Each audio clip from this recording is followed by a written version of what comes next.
రేపు వచ్చే ఆగస్టు 23వ తారీఖున అమావాస్య ఉన్నది కాబట్టి దాన్ని పోలాల అమావాస్య అని కూడా పిలుస్తారు.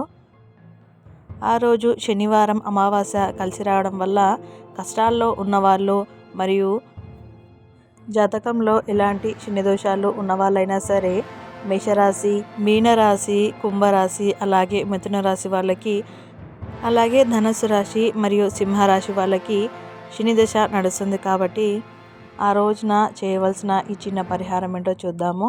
ఆ రోజున శనివారం కాబట్టి శనికి తైలాభిషేకం చేయించుకోవడం లేదా మీ చేతులతో చేయడం, అలాగే నల్ల నువ్వులని అక్కడున్న గురువు గారికి దానం ఇవ్వడం లాంటివి చేసుకోవాలి.